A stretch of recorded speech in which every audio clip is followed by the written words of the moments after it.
Thank you all, and we're semi-obedient and tell time relatively well.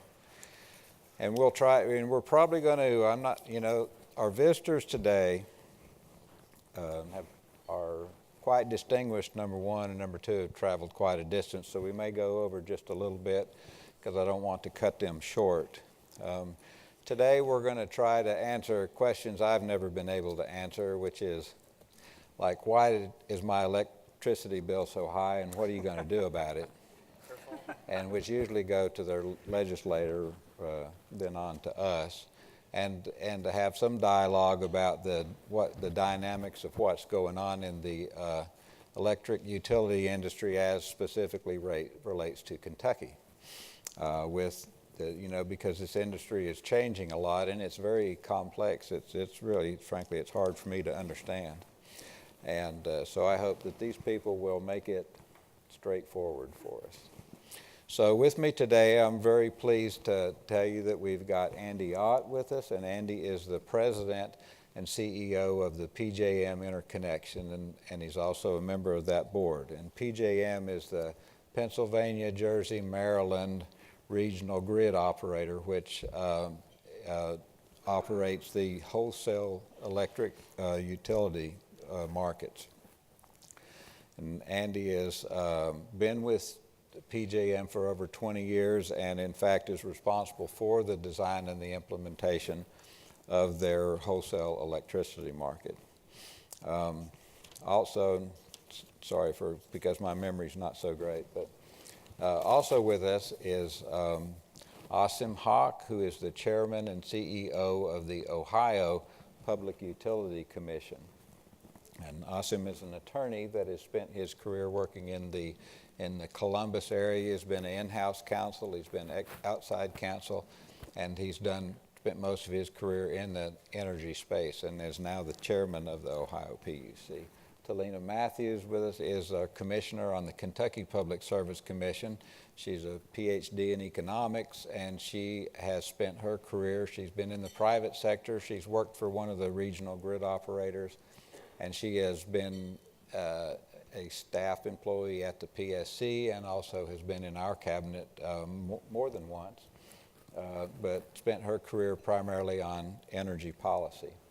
Neil Chatterjee with us is the commissioner on the Federal Energy Regulatory Commission, which is, to me, is the federal PSC, and has been a commissioner since 2017. Neil's a Lexington native and is also an attorney, graduate of University of Cincinnati, and has spent his career in Washington in a variety of roles. He was on served the House Ways and Means Committee. He served the National Rural Electric Co-ops, and for a long time he was the senior energy policy advisor for Senator Mitch McConnell prior to his getting his current position on FERC. So these are really some of the nation's most knowledgeable people about energy policy, and so I thank all of you for being here. I'm going to try to imitate or pretend that I'm Renee Shaw, and which I've never done before, so we're venturing into uncharted territory. So we'll see how we go with that. Neil, let me start with you. Some of this, the change in energy policy really dates back to, if you go back 40 years, to the first energy crises that we had, and then when Jimmy Carter was president, and then there was there was legislation that was designed to focus on our energy independence, our ability to produce, to be more self-reliant and not be reliant on other countries. And that started, there was legislation called PURPA, which is the Public Utility Regulatory Policies Act, I think.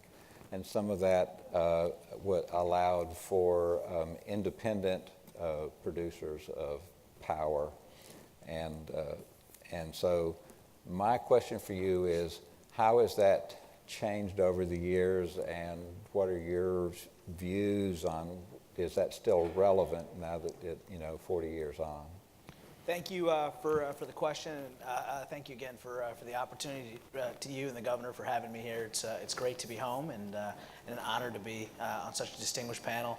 So PURPA was passed in 1978, and the energy landscape has changed a dozen times over since PURPA was first implemented.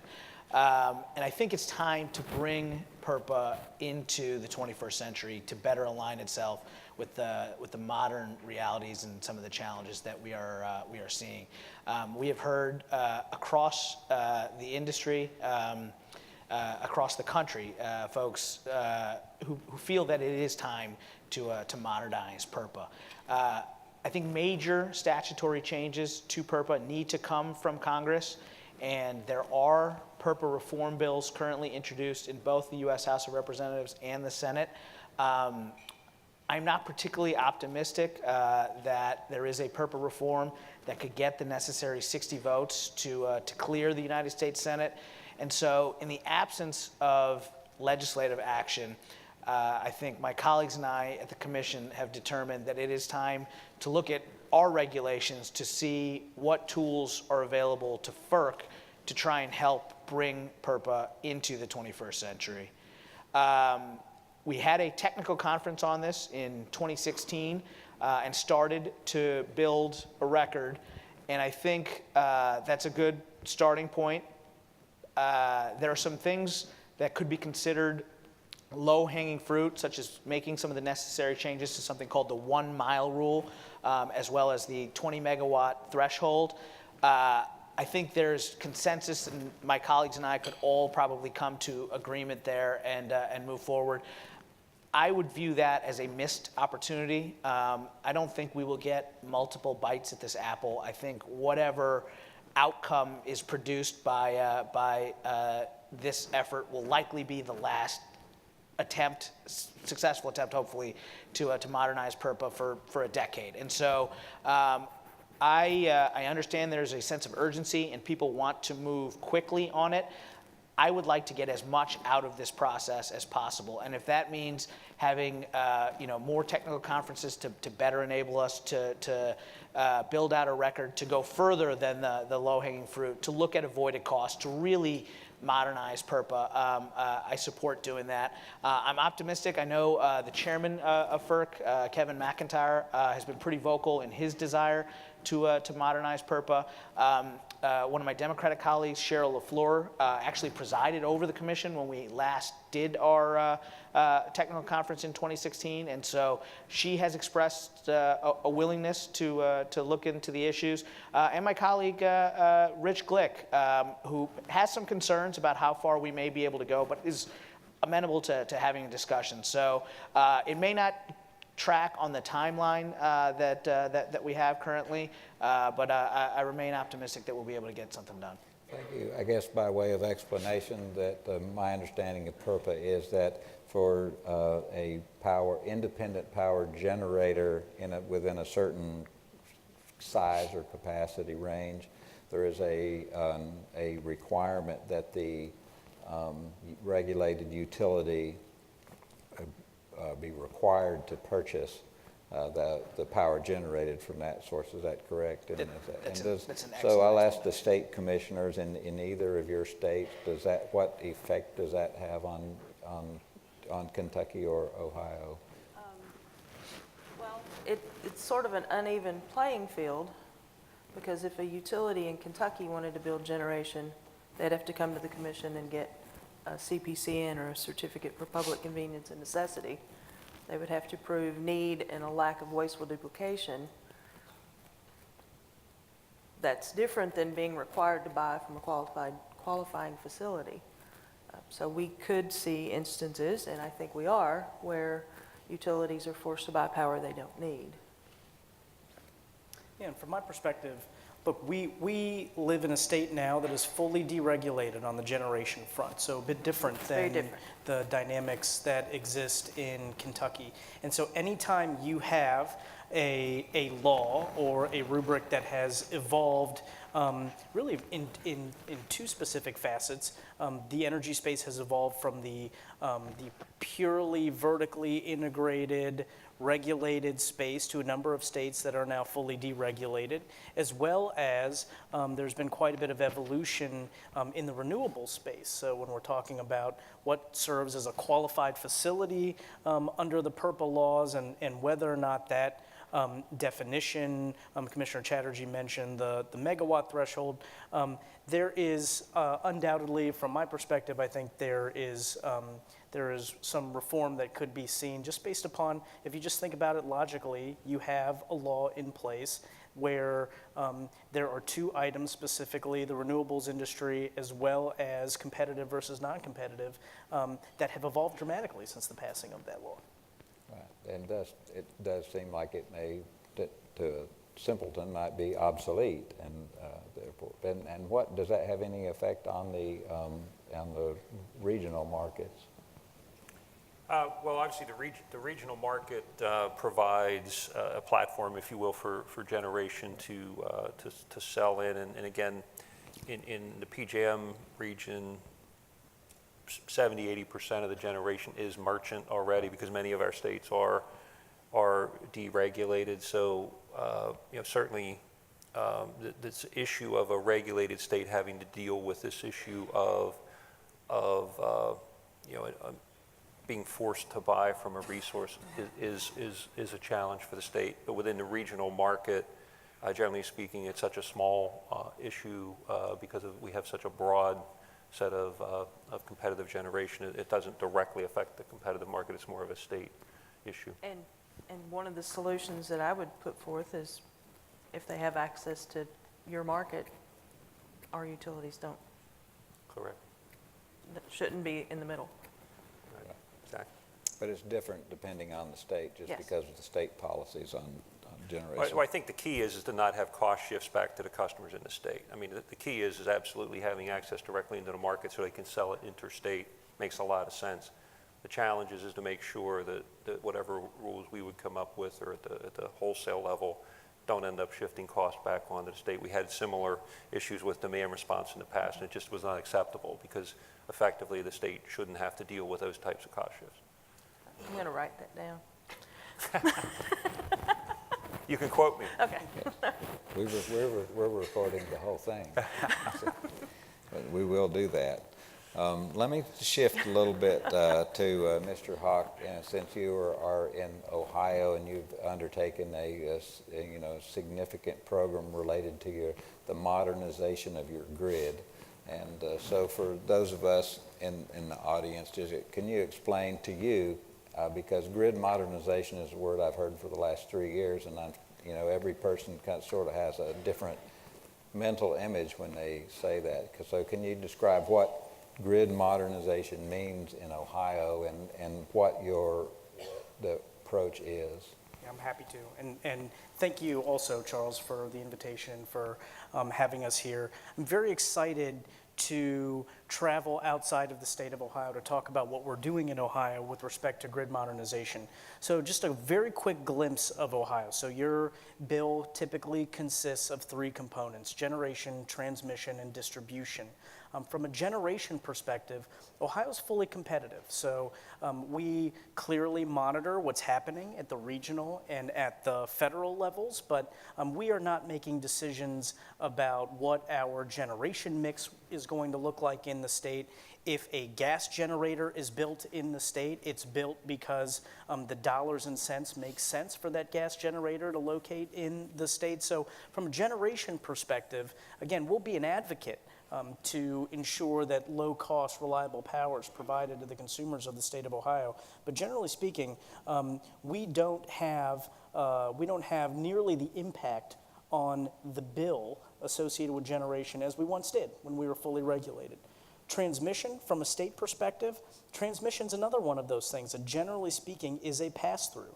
There are tariffs that Commissioner Chatterjee and his colleagues approve associated with what our customers in Ohio and Kentucky are going to be paying for transmission spend. We essentially do a math check on those transmission costs that hit customers' bills in Ohio.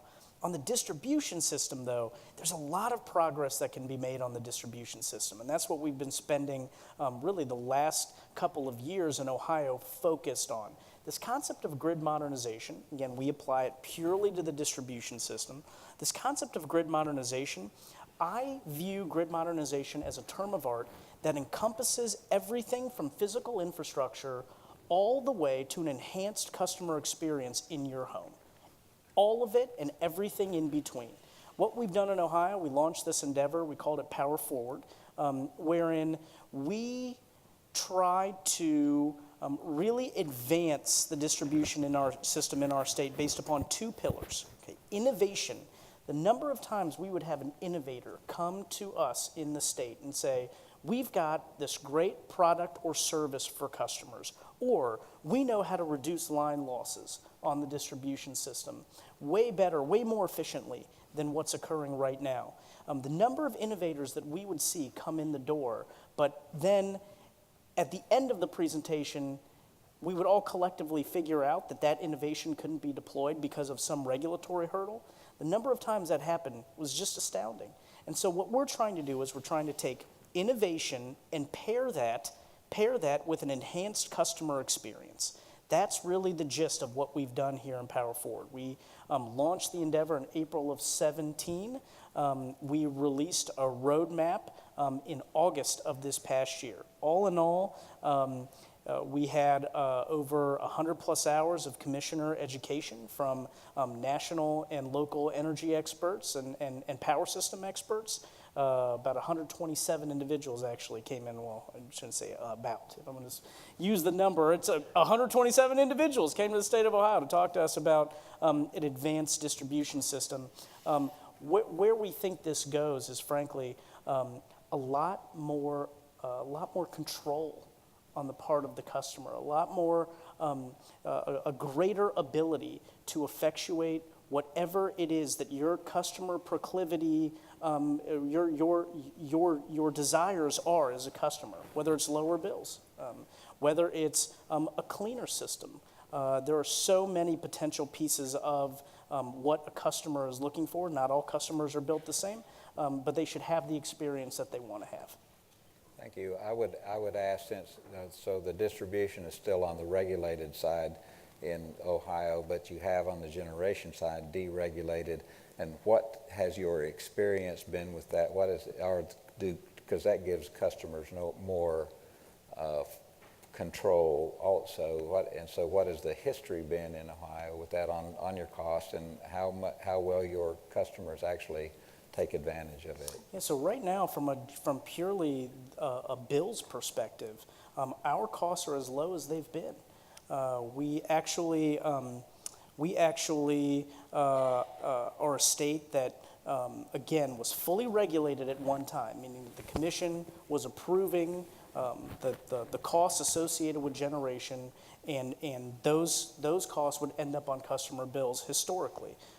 We deregulated in '99. It was a very, I would say, slow crawl to get to the place where we are today, but undoubtedly, our customers have experienced great benefits from the marketplace that we exist in today with respect to low costs and with respect to a continued reliable system.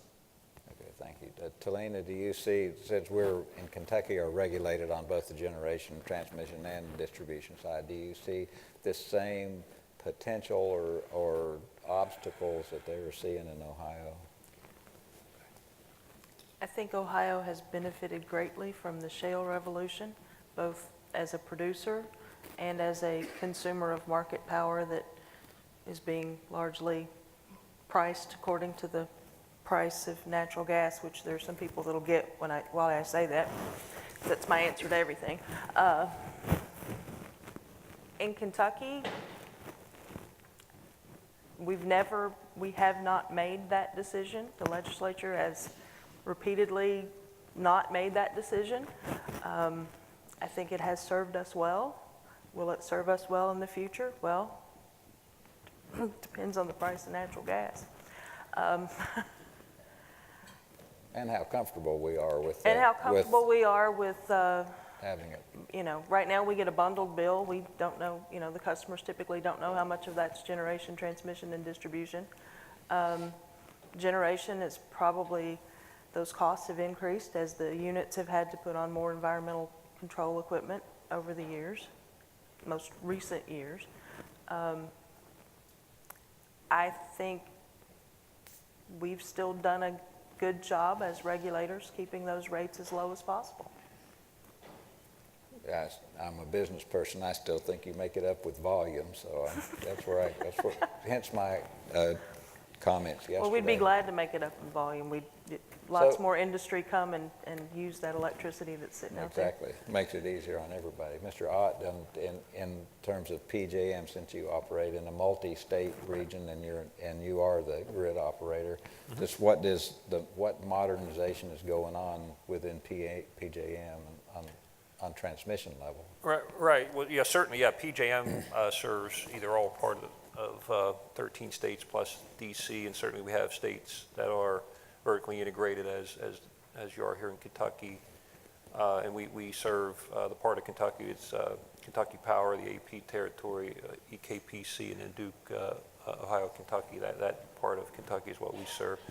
And what we see is, you know, whether the state's vertically integrated, whether the state's competitive, there's benefits to being in the regional market. It's either a cost, you know, lower cost, or the opportunity to sell excess power for the vertically integrated states. So for the competitive states, of course, they depend more fundamentally on us for making sure that there's investment in competitive generation. That said, though, as far as modernization, we do see a significant improvement in the transmission system over the past 20 years. The transmission system is much more robust. We had historically had a fairly significant limitation where you had generation on the western side of the system really couldn't get to the eastern side of the system because of transmission limits near the Baltimore, Washington area and some other places.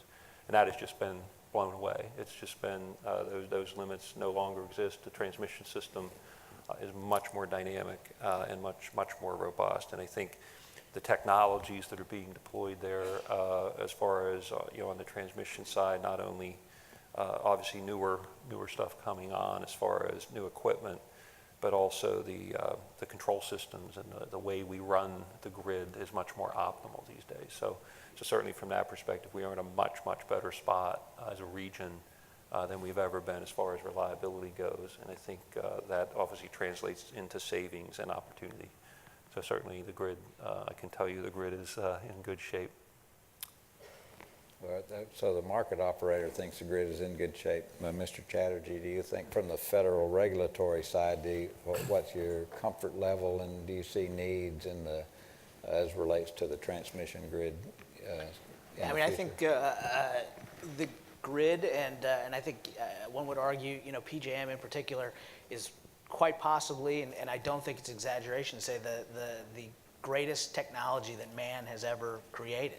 And but we can always continually improve upon it. I think as a federal regulator, our job is to kind of create a regulatory ecosystem that enables grid modernization efforts like the commissioner laid out to move forward. I think we have some key decisions before us in the coming years regarding, you know, return on equity and incentives for transmission. We want to make sure that we, you know, that customers are respected, but that the right incentives, the smart incentives are in place to get these upgrades in place.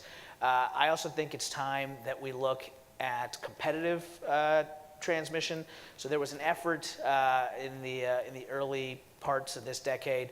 The commission did an order called Order 1000, which was led by a chairman from Nevada who was really trying to push kind of green electrons and felt that the way to get to innovation and deliver cost containment was to move forward with competitive bidding in transmission. A decade later, we haven't really seen the positive benefits of this. Now, there have been some good efforts. I think there's been some successes in New York. There's been, you know, AEP has been, you know, kind of on the front edge of this. But I think everyone, even those that have benefited from Order 1000, will admit that that we need to take a look at whether or not this was the right direction to go.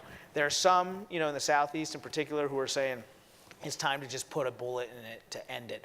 I want to kind of take a look at maybe doubling down on competition. I believe in markets. I believe in the benefits of competition. But we have some tough choices ahead of us. Those two objectives that Chairman Wellinghoff had laid out, cost containment and innovation, sometimes, they're juxtaposed. And we, kind of have to pull off the Band-Aid and decide, which direction we want to go. Because to stimulate innovation sometimes, it can come at a cost, and so we've just got to decide, what direction we want to go with it. But to answer your question, I do think I am very, comfortable with the state of the grid, but always am supportive of modernization. Yeah, well, one item I didn't cover before, but I think is important for you all to understand, and certainly maybe start some dialogue on, is this notion that if you look at the power grid infrastructure, whether it be gas pipeline infrastructure, the power grid, whatever, our financial system, there's the threats, if you will, to infrastructure have evolved. You think about, on the power grid, for example, we look at storm-related outages, you look at equipment failure, and that was really what we planned the grid to deal with. Today, you have different threats. Today, you have potential sabotage, intentional attack. People worry about cyber threats, if you will, people attacking the control systems that run the grid. Those types of things, I think we coined a term called resilience, but those types of threats, if you will, because the grid is more modern, it's more automated, et cetera, they are real and they do exist. And I think the notion that we have to spend billions of dollars to address that, I would say is not where we're headed. Where we're headed is we could actually be smarter about how we deploy infrastructure investment. And think about those dimensions of risk in a cost-effective way. In other words, you're not going to obviously put out every risk. No industry or no economy could afford that. But the kind of things that are evolving, if you will, and certainly whether it be at the federal level or the state level, having those conversations about how can we get smarter about how we upgrade.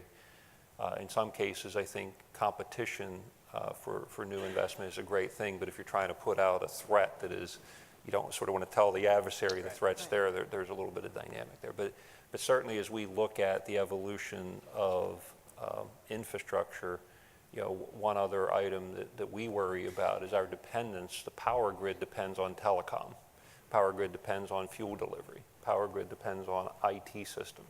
So all of those things have to play into, how do we look at, those systems. And certainly one of the items that is front and center in my mind right now is the gas pipeline infrastructure is vulnerable to threats, and we've certainly seen failures. We're going to be coming out with an analysis to address that issue, and this is one form of potential ways that competition can essentially help put out these types of threats. Just to very quickly build on the great points that Andy made, that's why, again, when I was talking about incentives and getting the incentive policy right, these are risky investments, and so you've got to, I think some people look at it and say, oh my God, if I've got a guaranteed 12% return on equity, that's free money. Why wouldn't I go for that? Well, it's due to everything that Andy just laid out. Not everybody has the appreciation and the threat profile that they can take on these substantial investment risks, and so that's why it's important to get that incentive policy right. And then he raises a great point about pipeline vulnerability and just the new realities that we're facing on infrastructure. A couple of points I want to make on that. One thing we didn't talk about, it is well noted the opposition that we're seeing across regions of the country to pipelines being put in the ground. And we've got protesters coming to our homes, to the commissions, protesting at the sites of these pipelines. It's moving to transmission as well, and opposition to energy infrastructure of all sorts is escalating, and it's sophisticated. And again, it's an added part of the risk dynamic. Specifically to the vulnerability of pipelines, something that I've been vocal about, which has been uncomfortable for me as I go through airports, is that currently the responsibility, FERC is responsible for permitting the pipeline and approving it. PHMSA is responsible for overseeing safety. The security of our pipeline infrastructure is actually, that jurisdiction falls to TSA. And TSA, as recently as this past spring, admitted they've only got 6 people working to oversee the security of our pipeline infrastructure. And TSA does many things very, very well. I'm not certain that they are the appropriate agency to have this responsibility. If they're going to continue it, I think they at a minimum have to put some more resources behind it. But now my trip through security today going home just got much more complicated if this tape gets out. I figured that, so, but Now I'm one terrified. person only has 8 states to look after, and that's not, that seem like that big a number.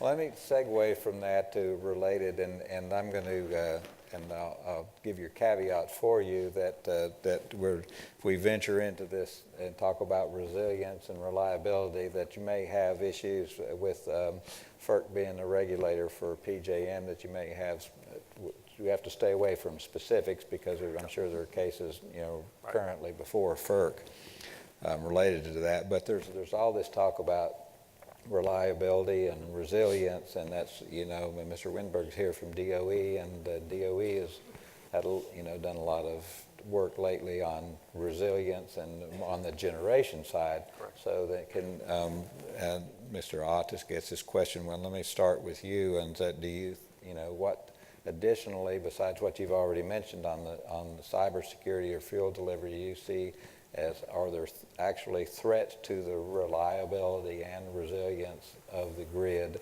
now that the grid in your region is changing? Well, yeah, and again, as I had referred to, I do think the risks that we face, and certainly this notion of intentional attack as a means to get attention for certain parties is in fact real. We've seen it happen, whether it be from a physical perspective or a cyber perspective. And as we look at this again, there's certain things we can do on our own systems to protect the regional operations from that. But there's also some reality checks that I think we all have to face as an industry. So I'll talk a little bit about the dependency on generation. Generation obviously is power generation is important. Having diverse sets of power generation is important.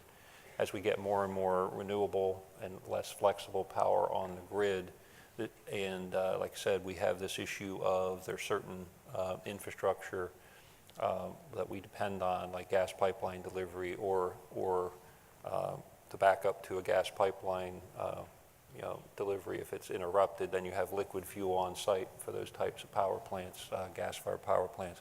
How does that actually work? And that's the notion of what we call fuel security. And the other point is the attributes of generators that we look at related to whether they provide reserves or whether they provide more secure fuel. Again, I mean, the debate about coal-fired plants and nuclear-fired plants are retiring, or will we look back with regret, if you will, 5 years, 10 years from now, look back and say, boy, I wish we wouldn't have let those things go. For us, that's a call to action to say, let's actually analytically look at this. Let's evaluate what our needs are. We're going to put a study out on November 1st that's really comprehensively looking at this situation to say, are we properly valuing these assets? Are we properly valuing the energy side or the reliability side? I think the answer might be not quite. But I'll wait till my November report. But the point is we are engaging in this conversation. Certainly I know that's going to be important here in Kentucky because resources are being operated at times, frankly, below their cost, being paid at times. And I think it's because the regional grid's not really counting necessarily all of their attributes. I think in Ohio, I do see it being important. In fact, every state, I think, is important to the nation. I had this conversation yesterday in Washington. I think, so the point is we are engaging these conversations. I think the right questions are being asked. But as far as the grid itself being reliable, I think the answer is yes. We just need to look at these different dimensions of what we're calling resilience, which really what it means is we're actually preparing the grid to be robust and still be there, even if there's additional threats beyond, the planned reserve margins, if you will. What happens if somebody takes out 2 or 3 lines at once? What are we going to do? Well, obviously we're going to have a power interruption, but the point is our job, my job, is to make that power interruption be on the order of minutes, not days. So we'll leave it at that and let the rest of them.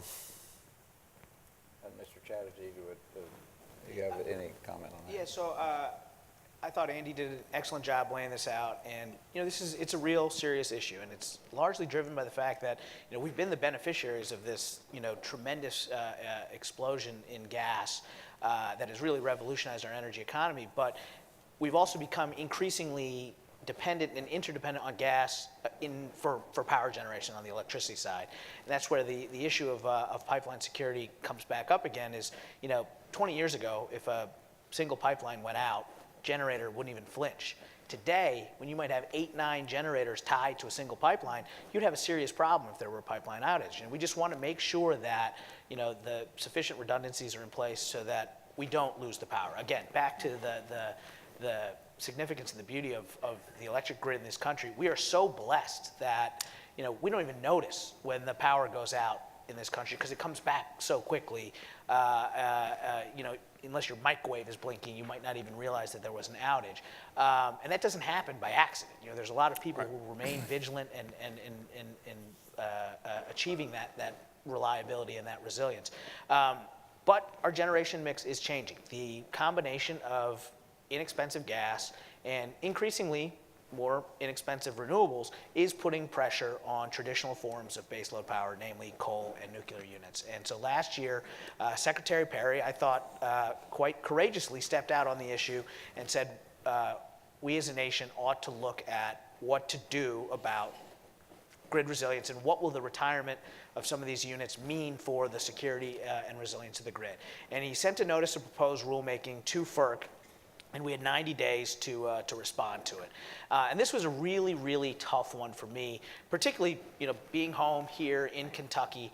I spent nearly a decade working with Senator McConnell as he pushed back against what he thought was regulatory overreach that was putting pressure on, the fuel source that, coal-fired generation that we have here in Kentucky. And I have seen firsthand what the retirement of these plants means for communities in Kentucky. You go to parts of eastern and western Kentucky, and when the plants close down and the mines that feed them shut down, there oftentimes, is not a Walmart or a Burger King for 30 miles where people can find alternative forms of employment. And the only value, or the only asset that people in these communities have is their homes. And their homes lose value because people aren't willing to move to an area without hope for economic prosperity. And so this was personal to me, the retirement of these coal plants and what it might mean.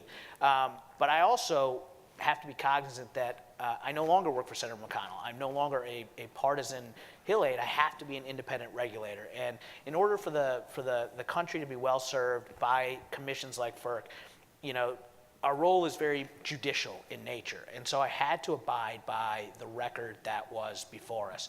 And in examining the record that we had in conjunction with this DOE proposal, it just simply, as sympathetic as I was to the plight of coal communities in Kentucky and in this region, that doesn't play into our record. I had to make a determination based on, is there enough in this record to support compensating these generators for having on-site fuel? Is that a unique enough attribute, and is there enough threat to the reliability and resilience of the grid that we have to compensate these resources for having on-site fuel? And the record just did not support that. But in rejecting the DOE proposal, we did open a new docket in which the commission is now currently, we've had comments, and we're exploring what steps may be necessary to take to ensure the resilience of the grid. New England came back after we concluded this DOE process with a fuel security study that was very thorough and I thought very well done. I'm so pleased and looking forward to PJM to see what they put forward. It's a serious conversation to have, and I think when you take the politics out of it, because that's what was most unfortunate about the DOE proposal. It got very, very politicized, and people were tying it to individual companies and people looking for a bailout, and this was about the president and Leader McConnell and coal, and that all distracted from the fact that it's an important issue that merits examination. And I think if you just rewind back and listen to Andy's comments, he is taking a serious, sober-minded look at this, and I think that's important and valuable for the nation and the region. Well, I have to say I appreciate your position because I was a coal industry executive, and my employer changed and my role changed, and so therefore, I saw that what was important in Kentucky is how much does electricity cost, because that was the driver behind all the things that we wanted to do. And you had to take a bigger picture than just, I want for coal mining jobs to come back. So let me, I assume, first of all, Mr. Ott, that you couldn't in 5 minutes explain to us the theory behind your pricing models, but, because I struggle not in 5 there. minutes. But could I ask you to just comment on the complexity of trying to develop pricing models to take all these different competing issues into account?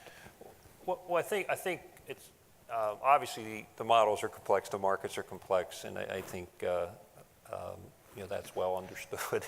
But I do think, though, taking a step back and saying what attributes of the system, or what attributes of resources are the system depending on, and which ones aren't in the mix as far as pricing. And I think that's the way you simplify this, is take it down to its essence. And I think there are two attributes that coal generation, nuclear generation, gas generation with secure fuel supply, like being on a gas wellhead kind of thing, what do they bring? And essentially what they bring is this idea that during the winter, when the fuel delivery systems of oil and gas are at their biggest stress, these resources have secure supplies, and we don't have a vulnerability to a pipeline event or a petroleum delivery event. We can price that. What I can't do is say I'm going to pay that nuclear power plant money because it's a nuclear power plant, but what I can say is I'm going to pay all resources money that meet this criteria, which is they got fuel security in the winter. Same thing with reserve attributes. There's certain generation that we have to run because of whether it be more renewables on the system or whatever. We still got to run those generators. Today they're not being reflected in the price. That's easy enough to define as a reserve price. So the answer is we can do it, but it's always controversial because it'll increase the bill. My pledge is it'll increase the bill by a minimal amount, so let's go for it. Can I just say this? I really appreciate the conversation happening up here, and I really appreciate the leadership, actually, of these two gentlemen that are flanking me on the left and right. So in most recent history, this battle actually began in Ohio. So it's our fault, sorry. We actually had a couple of our formerly regulated utilities who own generation effectively try and re-regulate their power plants, coal plants and nuclear plants in Ohio. And all we can ask for in this discussion, and I think actually all three of you have hit on the primary touch points associated with this. All we can ask, and I lived through those cases for 3 years. It literally took 3 years of my life, a lot more gray hair than when I started, is that the analysis is honest, okay? Because per what Commissioner Chatterjee said, there is a legitimate question to be asked and answered here. But if the question is couched in, as Commissioner Chatterjee said, politics, if the question is couched in economic development, and economic development from the perspective of we just can't lose these plants, if that's your lens, well then, per what you said, Charles, if that's your lens and you create a subsidy, well, someone's got to pay for the subsidy, okay? And so if it's couched in that, then are we doing an honest analysis? And the third is, if it's based upon utilities being concerned about losing money, okay, because that was a huge driver in Ohio for the cases that we saw. If it's couched in those terms, the analysis is not for the good of all. As public servants, we need to look at what are we doing and why are we doing it, and is it going to benefit all ratepayers? There are a number of experts in the room, I'm sure. I'm sure your expertise varies in this space from really expert to not so expert. But you're all consumers. I'm a consumer, okay? And so whatever we do, it has to be honest. The analysis has to be honest. We need to save these coal plants because of scientifically why.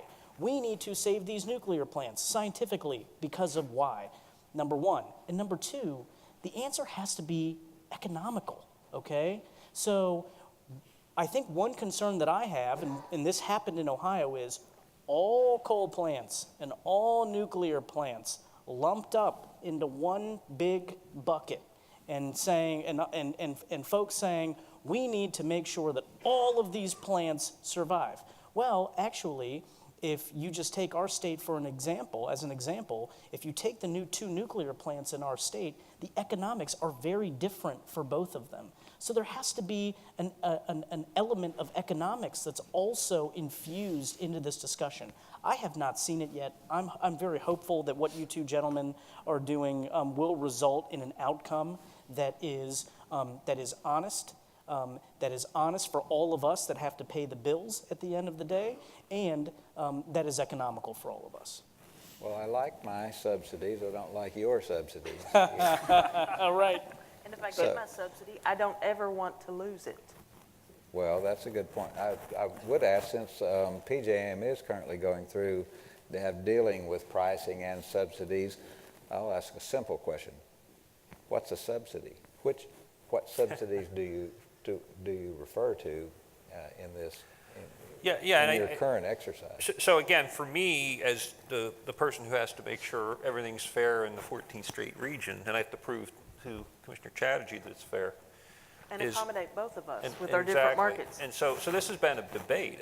So the point is there are states that are vertically integrated that take care of their own resource requirements. That's Kentucky, that's West Virginia, that's Virginia. Those states are fine. They've been doing integrated resource planning for years. They take on the responsibility to pay those costs through their rates, all good. Where we got in problem was the states who had made the choice to open up generation of competition. Then they said, well, wait a minute, we're going to do it all except for this one plant or this one percentage of our, and then we're going to put our thumb on the scale and say we're going to intervene and basically re-regulate or pay that. That's where we got into the word subsidy. And I think because what happened was, if it was contained within that state, everybody's fine, nobody would care.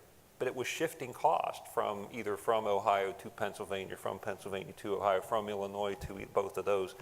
That's where we got in a problem, because interstate-wise, and that's where then Commissioner Chatterjee has to get involved, because you have the same mandate I do, which is make sure we don't have these interstate cost shifts. That's where we got into this discussion of subsidy. And I think, and now it's of course got polluted in with renewable policy and other things like that, but the essence of it is states made decisions that they wanted to partially address these types of issues, and that's unfortunate. And having been on the ground associated with this, those decisions had nothing to do with the true on regional or national grid analysis to say scientifically we need these resources. They were brought to the table because of the problem statement, as we've described many times, is that shale gas is pushing the price of power in our marketplace lower, and coal plants and nuclear plants are being priced out of that market. That's the problem statement. And so if you own coal and you own nuclear as a result of shale gas, your power plants are struggling, which means that your business is struggling, okay? That is the problem statement and those were the cases that were presented to us. And I think that's why I'm so glad to hear that we're tackling this, and you have been tackling it, and Andy, you're working on tackling this from a much more scientific approach. And the reaction to that may be somewhat different from Ohio to Kentucky. So could I ask, since you, Asim's already commented on that, Talina, is that with this tension between the regional wholesale markets and a regulated state like Kentucky, could you just comment on those tensions and Well, I guess in 1935, when the Federal Power Act set up, this is wholesale, this is retail, this is Neil, this is Talina, big line right here. Maybe that worked, but technology and markets have kind of blurred those lines. We have been vocal when we think we're being stepped on.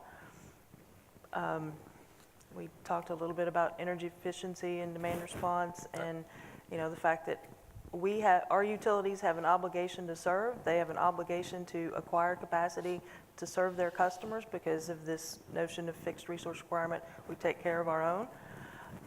If they're making steps to take care of that capacity for a customer, and that customer then is able to go around that utility and sell into the PJM market, for example, that's a cost shift onto the customers who paid for that capacity to be available to that other customer who now is making some money off it. So distributed energy, back to 1935 in the Federal Power Act, power flowed one way, right? Large generating stations pushing it out.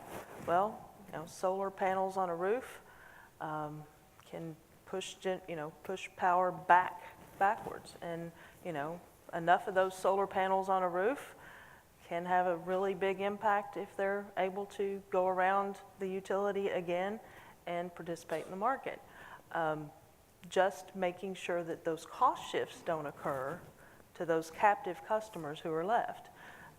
I mean, one of the things that we've seen is we have excess capacity in almost all of our utilities in Kentucky, which mean the fixed cost, the cost of acquiring that capacity, having that generation system, that distribution system, is being picked up by fewer and fewer customers.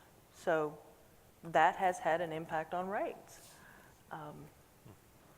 So any further erosion of that customer base or that kilowatt hour base, or as I call it the denominator, means those fixed costs are going to be spread across fewer and fewer kilowatt hours, and it's going to have an impact on our industrial customers. I mean, we need to be consistent with what the governor stood here yesterday and said, we want to be a manufacturing hub, an advanced manufacturing hub.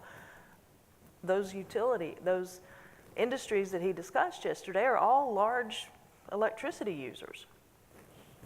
And, very small cost shifts onto them have very large impacts because they're so energy intensive. Mr. Hawk, is the deregulation on the generation side in Ohio decrease that tension, or